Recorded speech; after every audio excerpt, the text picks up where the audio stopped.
Dun it, dun it, dun it. Hey, why is it so windy here? That'd be because of me. Oh yeah, that tracks. Hey, you want to make a movie together? Okay.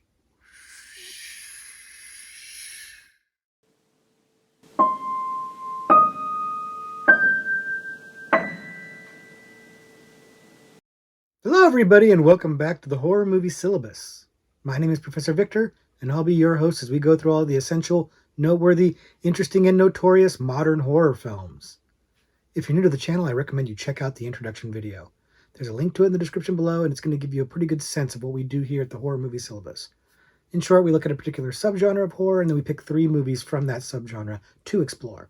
But this is our Is It Syllabus-Worthy series. This is where I take a recommendation from you guys, a horror movie that I've never seen before, that you recommend in one of my videos, in the comments of one of my videos, something like that, and I check it out for the first time, and I let you know, is it syllabus-worthy? Is there something about it that makes it worthy of being on the horror movie syllabus? And today, the movie that we're looking at is Thrash. And Thrash got kind of sped up on my to watch list because 2 different people were telling me I should check this out. My buddy Steve, who's given me lots of recommendations and knows my taste pretty well, and my buddy Sean, who's also known as Demonic Cult on the channel, and they both were saying the same thing, that I should check this movie out. Frankly, because I just like shark movies, right? That's all it really is. It's, check it out. It's a fun new shark movie. That's basically what I knew going in. I knew it was a new release. I knew it came out very recently as of the time of this recording. And so I figured, I want to check this out, and I'll just do a video for the channel so I can kind of justify taking the time to check it out. And I did. Went in with nothing other than knowing it was a shark movie. Had something to do with a hurricane. That's all I knew. And did I like it? Did I hate it? Let's find out.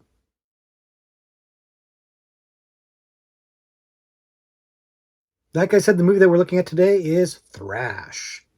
Thrash came out in 2026 and was directed by Tommy Wirkola, who, I'm not sure I'm pronouncing that name right, but he is the director of Dead Snow, and I believe also of the sequel for Dead Snow. So he's got some cred behind him in terms of a quality horror movies under his belt. He's done some other movies too, but that's the one that really stood out to me because I've talked about it before on the channel. And he's got a movie that was being produced by Sony, ostensibly for theatrical release, and then wound up getting put on Netflix as a streaming event that just came out recently, like I said. So that's a little interesting. Was that telling anything about the movie? Well, we're going to find out about that in just a minute. First, if you haven't seen it before, the movie is set in a small coastal town that is bracing itself for a Category 5 hurricane. Residents are being asked to evacuate, but some of them aren't able to get out for various reasons, and they're going to be the people that we follow while they try to battle the elements and survive this massive hurricane. But oh no, sharks have been brought in because of the levees breaking and the water levels rising, so now they've got to contend with the hurricane and sharks that are out there, and they're pretty hungry, and hijinks abound. I'm going to go ahead and stop there so as not to spoil the movie, but the movie is really giving you a good initial setup really fast. Like right off the bat, you're presented with this town that is battening down the hatches for a hurricane, a Category 5 hurricane. And they do a really good job of selling to you just how big a deal this is, just how dangerous it's going to be, and just how important it is for people to leave. And then you realize, of course, some of these people aren't going to leave because the movie's got to happen, right? But it gets right into it. There's no setup for good and for bad, but mostly for good. It gets right into it because immediately, you've got tension right off the bat in this movie. The tension level gets ratcheted up really, really fast, and that is to its benefit. It's got this cool setup, and I'll be honest with you, the disaster movies aren't really my thing. We're going to get into that in a little bit more, but you're setting up for a disaster movie, and if you didn't know what this movie's about, you would think that's what you're getting is a disaster movie, because they've got all of these scenarios with these different people that are sticking around, and they are setting up different situations that are harrowing for them. You've got the girl who's trapped in her car because a tree falls and the water level's rising, but the tree has pinned her in and she's pregnant. And then you've got the girl who's got a little bit of an agoraphobic issue because her mom passed away and she doesn't want to leave her house, so she's kind of trapped there. And then You've got these foster kids that are stuck in this house where the parents don't really care about them because they're foster parents and they're just doing it for the welfare check. And they're kind of stuck there because the parents aren't doing what they need to do to take care of them, and they're not well prepared. And it's got some really good setups of people being put into peril in ways that feel natural or realistic. They don't feel terribly contrived. They are stuff that makes sense. And it's admittedly introducing a lot of characters really quickly, but they're pretty simple, right? The characters are all kind of given a simple background and a simple situation, so it's easy to keep track of who's important and who's not important pretty early on. Now, I'll admit there's a lot of exposition in the movie to set up the hurricane, to set up these scenarios and the backgrounds of the various characters. It's a lot of telling, but honestly, it is obvious and a little clunky as it might be. The action in the movie, the thrills in the movie really overshadow the exposition issues in the script, which is nice. I didn't get stuck or hung up on the exposition. I wasn't rolling my eyes at it because the movie's moving. The movie's paced really, really well. It's a fast-paced movie, and it's doing a really good job of just keeping that tension level, that energy up. And then, of course, it brings in sharks. And that just takes this disaster film to the next level, which is pretty fun. And sharks make everything better as far as I'm concerned, that. But this movie is cooking. It's got a lot of ingredients, and it's cooking fast. It's going to a boil pretty quickly, and I'm there for it. I'm happy about it. And it helps that there's some solid filmmaking behind this, and they seem to have some resources as well. Like, it's not a really stellar cast. There's not a lot of stars in here. Jimon Hansu is in there, but most of the other actors I didn't really recognize. But they're good actors. I mean, they're not great actors, but they're either decent to good. They're solid actors, and they're doing solid jobs here. And the fast pacing is helpful because you're kind of glossing past the fact that you're not getting a lot of time to know these characters. You're not getting a lot of background on them or anything like that. They are kind of caricature-y. We're going to get into that in a minute. But the actors are doing a good job of making you click with or identify with or like these characters, even though there's not a lot of meat on the bone in terms of the characters.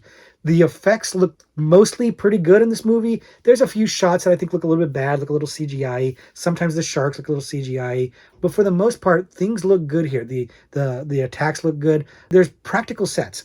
Most of the sets are practical, and they're set in, like, they look like they're filming on location or in a pretty big set that looks like an actual town. So you get a feel for the tangible. This feels like a real town that's getting flooded, and that is very, very helpful, very beneficial to the movie because it makes you feel like the stakes are kind of real. You're kind of invested in it, and you're not taken out by, like, the volume, or it's bad CGI. For the most part, it's holding this together effects-wise pretty well. The movie looks good. The budget looks good on this, and I think that's essential to making this movie work. And it's juggling multiple storylines. Like I mentioned, there's the girl in the car, there's the girl in the house, there's the kids in their other house, there's an uncle who's trying to find his niece on a boat, and all of these things are kind of being juggled, but they're all getting enough time to breathe. They're all getting a highlight, or they're getting their moment. So you're able to follow all the different storylines, and they do start to converge. At some point, they mostly start to converge, and so it simplifies things a little bit. But they're bringing this stuff together quickly. It's good pacing, and the tension's being conveyed really, really well through these stressful situations. They present these situations like a pregnant woman, like kids being trapped on an island in a kitchen because the sharks are in the water and the house is filled up with water. They're doing a really good job of setting up these scenarios that are very tense, very pressure filled, and you're vibing with it, and you're really getting into that, and you're really feeling that tension ratchet up and the blood pressure going up on that. Really good job with this. For a disaster shark movie, the thrills are there. It's really, really working for me on that level. Now, that said, not everything hits for me in this movie, if I'm being honest. First off, right off the bat, disaster movies, not my bag. So if this was just a hurricane movie, I would probably not really be all that into it, because I just never really vibe with disaster movies all that much, and seeing like mass like carnage or whatever, like, destruction or whatever, it doesn't do much for me for the most part. But when you throw some sharks in the mix, now we're talking, right? Now, that said, the sharks don't show up for about 25 minutes, which doesn't matter too much because the movie's fast-paced, and those 25 minutes blow by pretty quickly. But it is a little while before the sharks show up. But when the sharks show up, things start to pop off. The shark attacks are fun, and they start happening right away. There may not be enough of them. I never think there's enough shark attacks or whatever. I'm always rooting for the shark, as you know. But they are fun, and they are satisfying, and they're done pretty well. I think that they are done in a way that, again, keeps that suspense going, keeps that tension going, keeps it kind of spooky or scary. It's good. It's good. I enjoy the sharks very much. The characters, on the other hand, I mentioned earlier, they're more like caricatures. There's a big cast, and they're all kind of given like character traits. There's not a lot of depth to the characters. There's not a lot of character arcs. There's a little bit of character arcs for some of them, but they're pretty simplistic and a little trite, if I'm being honest with you. There's some development of the characters as the movie goes on. Some of them gonna do develop as things go on, but early on, initially, they're just caricatures, and none of them are deep, and none of them. And you're not here for character work. That's not what you're here for. You're here for sharks. What happens though is that there's these dramatic moments in the movie, and they fall flat because you don't really feel all that invested in the characters. You're invested in them enough to like them and kind of be concerned for them when they're gonna drown or whatever, trapped by sharks, but you're not really that invested in them. So their interpersonal dramas and stuff like that, and their personal achievements and stuff like that don't really matter. You don't really care all that much. And then there's moments of comedy in the movie that, for me at least, pretty much universally fell flat. Pretty much all the comedy, all the jokes in here really fell flat, especially some of the stuff with the kids saying these one-liners that really just didn't hit for me and felt implausible given the situation. I felt like they would be too scared to be quippy. That's just my personal thought on it. There were moments that kind of took me out of the tension a little bit. I know they're supposed to be comic relief, but it wasn't relief. It was just kind of comic, like, distraction. It was just kind of like, let's get back to the tension of the movie. The ending of the movie feels a little pat, a little easy, given the situations that they've set up and the scenario that they're facing. It felt like the resolution was a little bit easy. It's almost like they're just like, movie's over, got to wrap it up. And that's a little bit abrupt, but that is honestly a minor nitpick because I was having a good enough time getting to that point that it didn't matter. Like, I really enjoyed this setup, the scenario of this hurricane that basically allows sharks to get onto land. But that's basically the plot of the movie Crawl from 2019 or whatever it was. And I did review that for the channel. I did make it on the syllabus as an extra credit. I loved Crawl. It's alligators instead of sharks, but it's a Category 5 hurricane, a small town, and alligators are getting onto the mainland, on the land, and they're able to attack people in the water. Same exact premise. Completely the same. Basically ripping off Crawl. Basically, right? Now, here's the thing. I think sharks are cooler than alligators. I like both, but I like sharks better. So upgrade in that sense. And this movie is dealing with more characters, which is both better and worse. The bigger cast gives it an opportunity to do different scenarios and do different things and change locations a little bit more, whereas Crawl is kind of taking place largely in one space, and it's one family, it's one group, and there's not a lot of deviation from that.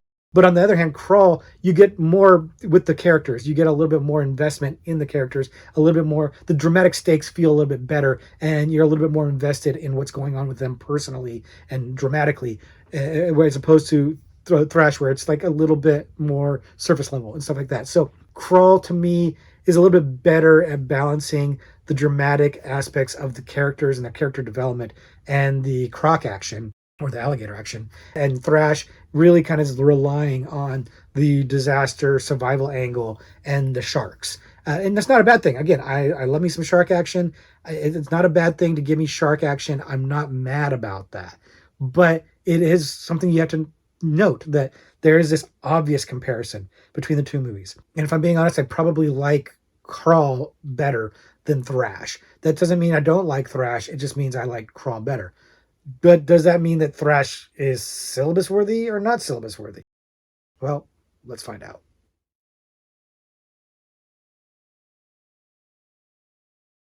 So, is Thrash syllabus-worthy? I'll tell you, I gave this a lot of thought, and I kind of kept going back and forth. I was a little waffly on it, but I ultimately landed on no. I'm going to say it just misses the mark for me because I did have a really good time with this. The shark action worked for me. The premise worked for me. I was in for all of this, basically. But where it misses the mark for me is that it just has a hard time competing with so many other shark movies, many of which are much worse than this, many of which are better than this, and too many of them are better than this to really make the cut. Like, Crawl made it onto the syllabus as extra credit, but it's not competing with shark movies, it's competing with other animal movies. And I really, really liked it. It's Alexandre Aja. There's a lot of things I liked about that movie. So it had a little easier path to find its way to syllabus worthiness, whereas this one, the path is a little bit more fraught with obstacles in the sense of like other movies that are just, like Jaws, for example. Crawl didn't really have to contend with Jaws, but this one does, And also, not for nothing, The disaster aspects of this movie, the hurricane stuff, those parts were less interesting to me. It was not that the movie dragged. Like I said, the pacing's really good on this. It keeps it going. It keeps it moving fast. It wasn't that it dragged. I just don't care that much about hurricane, disaster movies, things like that. It doesn't do much for me. It's just not much for me. So anytime the movie was focused on those aspects as opposed to the sharks, I wasn't bored. I wasn't mad at it or anything. It's just, it's not as good as if it was just sharks all the time, right? So that's the thing. And I have to take into consideration kind of like the cultural significance of the movie to some degree. And in this case, Sony didn't even bother to release this theatrically. They put it on Netflix and let Netflix stream it, which in this day and age, I know is not necessarily, shouldn't be read into so much because it's not necessarily meaning anything, but it feels like it. It feels like Sony looked at this and said, you know what? This isn't theatrical. This isn't theatrical. We're just going to put it on streaming. And I think for a streaming movie, it's quite good because it looks really good. The action works well. The effects work well. The performances are good. It's a well-made movie, and it looks like Sony put some money behind it. But if I saw this in the theater, I might think, why was this a theatrical release? And that says something as to the quality of the movie. And then, not for nothing, but the critic reactions, both like the audience scores and the critic scores, are very low for this movie. They're not great, like in the 30 to 40 range, I think, if I recall correctly. And so I have to ask, is there really a likelihood of this having like a pedigree? Is this movie going to endure and be something that people talk about years and years later? Is this going to be a cult classic that people talk about? Maybe, but maybe not. And that's kind of where I'm at. Is like, I'm on the fence because I don't know if this is a movie that's going to be all that remembered, in 10, 20 years or even 5 years. It might be the kind of movie that people think is fun and then just move on from it. And so that also gave me some pause as to putting it on the syllabus. But none of this is to say that it's a bad movie, because it's not. It's very enjoyable, very fun. If you like shark movies, check this one out. Like, this is a lot of fun. And again, I can't say enough about the pacing. It starts out fast and it keeps going until it's done. And I liked that very, very much. So that's my thoughts on Thrash. Not exactly what I'd call syllabus worthy. Didn't quite make the grade, but definitely worth your time. Definitely a fun time if you like shark movies, and if you like just kind of like action, or if you like disaster movies, a good one, So check it out if you get a chance. It's on Netflix, so check it out, and then let me know what you think, of course, in the comments. And I'm going to let you know what I think of this horror trivia pursuit card. It's that time of the video where I'm going to answer this question live on camera and hopefully answer it correctly. And since we're talking about sharks, we're going to do it the monster category, because it's like I fold all like those things under the monster category on the card. And here's our question. What is the relationship between Ginger and Bridget in 2000's Ginger Snaps? And yeah, I know the answer to this question. We have talked about Ginger Snaps. Ginger Snaps, one of the best werewolf movies ever, frankly. It made the syllabus, obviously, and it's all predicated on these two characters, Ginger and Bridget, whose names I actually do remember because I've seen this movie a number of times. I like it quite a bit, so that's kind of helpful. I know who they are, but that's not even that important. Their names aren't even that important. It's the relationship between them that is important. And honestly, even if you've never seen this movie, and I'm betting a lot of you have seen this movie because it's a pretty well-known, popular movie. Like I said, it's one of the best werewolf movies. I think that even if you haven't seen it, you could maybe use deductive reasoning and figure this one out, because there's only so many relationships that you would be thinking could fit the bill here. And so I think that it's easy enough to say, hey, it's one of these, and then just kind of think about what makes the most logical sense. And I don't know if I'm making this better, if this is a helpful hint, or if I'm making this worse and it's just muddying the waters. I don't really know. But these are the two main characters in the movie. And if you've seen the movie, you know darn well the answer to this question. It's not a hard question if you've seen the movie. If you haven't seen the movie, it's a little harder, but again, answerable, right? I think it's still something you could deduce. So I'm going to go ahead and stop yammering and go ahead and lock in my answer. You're going to go ahead and lock in yours, okay? So lock in your answers. So I'm going to say right now, Bridget and Ginger are sisters. They are sisters. It's the heart of the movie, that relationship. And the card says sisters. Yeah, so love me some Ginger Snaps. If you haven't seen Ginger Snaps, you should definitely check that one out. It's a lot of fun. I like that one very much. Hopefully I'm not overselling it. But also check out Thrash. Again, if you like shark movies, this one was a lot of fun. So thanks to Sean, thanks to Steve, both of you guys recommending this one. That's why I front-loaded it. If I recommended it twice by two different people, it kind of really tells me I'm probably going to like it. And I did. Just because it didn't make the syllabus doesn't mean I didn't have a good time. Had a really good time with this one. It was a lot of fun. So Thank you very much for hanging out till the end of this video. I really appreciate you guys watching through the end and answering the questions and leaving recommendations in the comments, whether it's shark movies or otherwise. I'll add it to the list if I haven't seen it before and probably do a video about it. But until then, I'm just going to say, class dismissed.